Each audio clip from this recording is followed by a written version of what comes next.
وينجي الله الذين اتقوا بمفازتهم لا يمسهم السوء ولا هم يحزنون. الله خالق كل شيء وهو على كل شيء وكيل. له مقاليد السماوات والأرض والذين كفروا بآيات الله أولئك هم الخاسرون.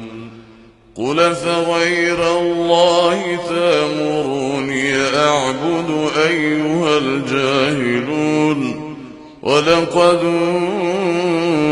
أوحي إليك وإلى الذين من قبلك لئن أشركت ليحبطن عملك ولتكونن من الخاسرين.